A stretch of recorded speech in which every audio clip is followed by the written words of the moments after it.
Ladies and gentlemen, we got him.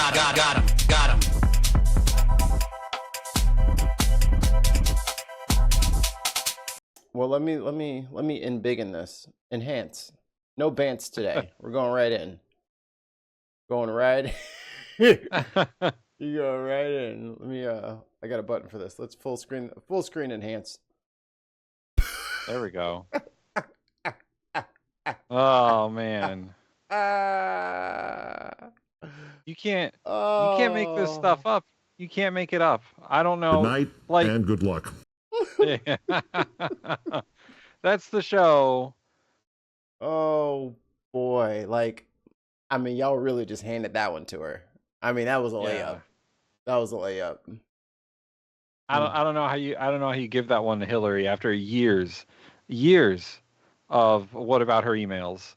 But what about her emails? Benghazi And the emails, guys. And you're like, we're just going to text each other classified information through a third-party app that everyone can join. Dude, who else is still in there? I got to tell you, I went through some basic cybersecurity training when I started working for the Congresswoman. And this is exactly what they tell you not to do. Exactly. Do not start talking on Snapchat about work stuff. Do not. Don't use Facebook Messenger to talk about bombing other countries. So if you've been under several different rocks, we'll just let the, what is his title? Defense Secretary. Former Fox News host. I tell you something, this is a trip we've had circled on the calendar from the beginning. The Indo-Pacific, shifting priorities to make sure we're deterring threats to the future. President Trump's been focused on that. Reestablishing the warrior ethos, rebuilding our military, and ultimately reestablishing deterrence is critically important. And so we're out here to talk to our commanders and, more importantly, meet with the troops. Now, I want to be very selective in my outrage because because there's one specific part of this that enrages me more than all the other parts. Because I assume that leaks happen all the frickin' time with this administration, just like last time. Yeah. But there's something very specific about his response that literally had me seeing red last night. Across the Indo-Pacific, and then our allies and partners, too, are going to be a critical part of ensuring the future in this region is free. And so we're glad to be here. It's a beautiful day. Had a full work day on the plane. Now we've got a full work day here as well, and looking forward to it. One question. Can you share how your information about war plans against the Houthis in Yemen was shared with a journalist in the Atlantic? And were those details classified? You're talking about a deceitful and highly discredited so-called journalist who's made a profession of peddling hoaxes time and time again, to include the hoaxes of Russia, or the fine people on both sides hoax, or suckers and losers hoax. So this is the guy that peddles in garbage. This is what he does. I would love to comment on the Houthi campaign because of the skill and courage of our troops. I've monitored it very closely from the beginning. And you see, we've been managing 4 years of deferred maintenance under the Trump administration. Our troops, our sailors were getting shot at as targets. Our ships couldn't sail through. And when they did shoot back, it was purely defensively or at shacks in Yemen. President Trump said, no more. We will reestablish deterrence. We will open freedom of navigation, and we will ultimately decimate the Houthis, which is... So, here's what I'm mad about. All right. There's a lot of toxic masculinity going around and a lot of this incel warrior lifestyle bullshit. And they always it almost feels like, I don't know, like a slur to call these boys men. Men do not lie.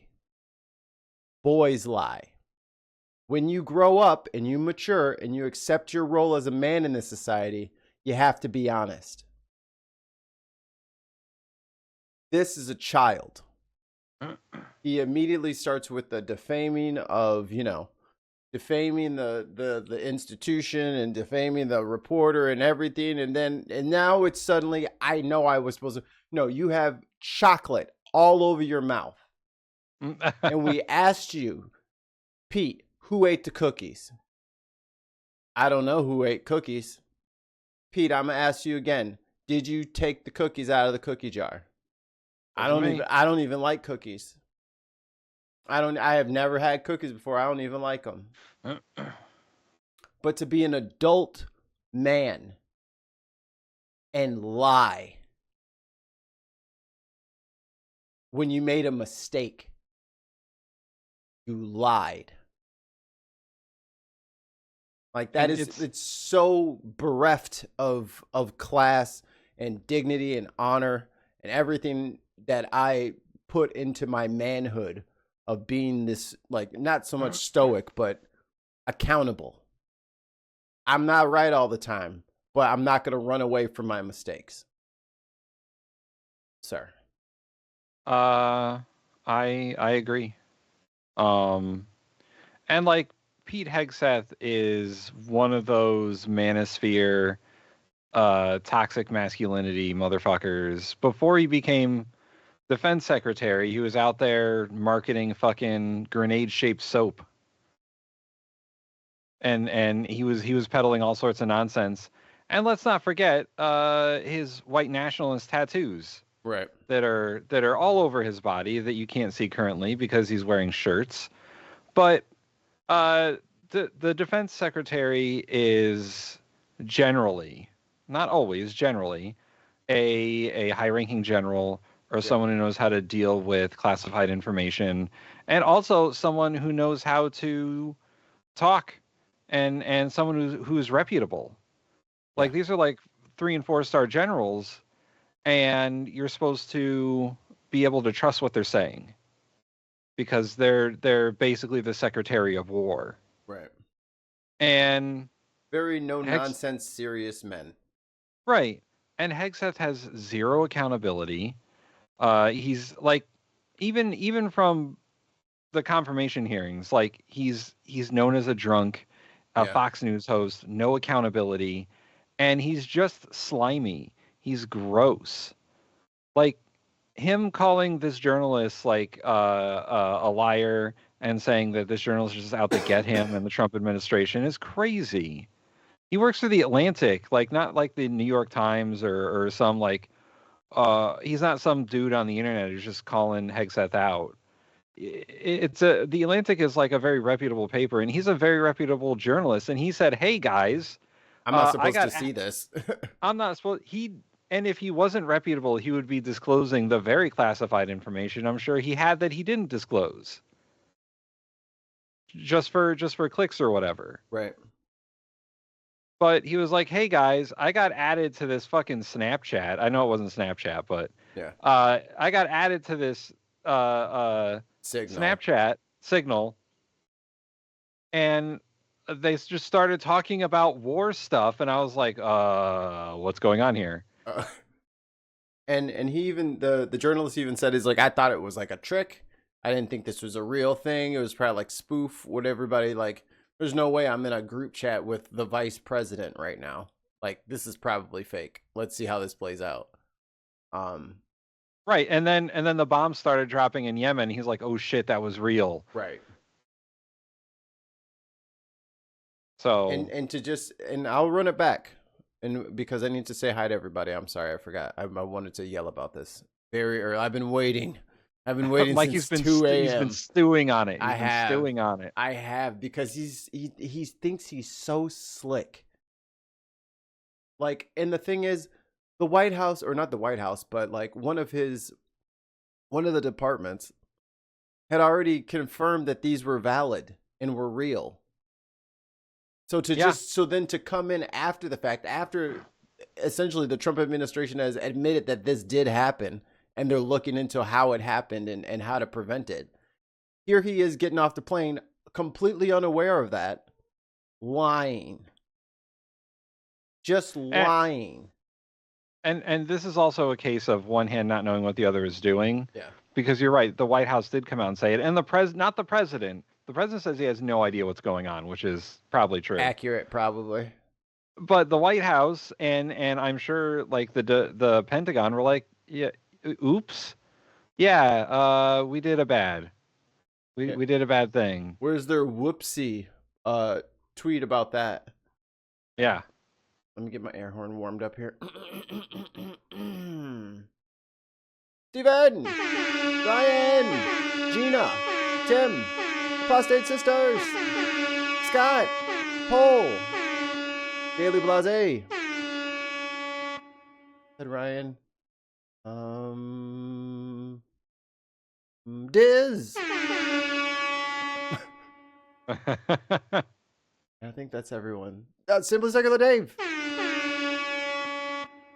Okay, I think I'm caught up. Paul. Scott again, maybe. I'm starting to forget where I was. I think you got them all. Hi, everyone. Howdy. There's a cat in here. What do you want, cat? We don't have any more. I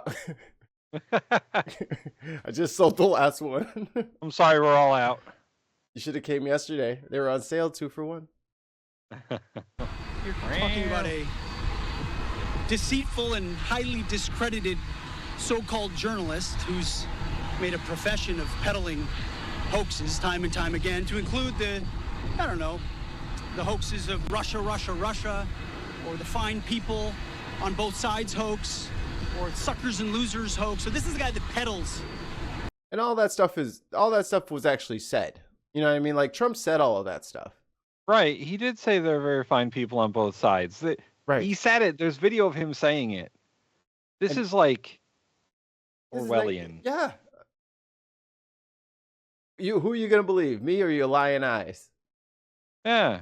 And I don't know if Trump instructed everyone when they referred to like the various Russia scandals to just say Russia. But that seems like the name they've attributed to the various scandals involving Trump and Russia. But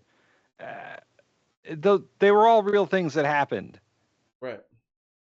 I mean, that call to Zelensky didn't happen, right? The perfect phone call never happened. Oh, the perfect phone. Yeah, didn't happen, guys.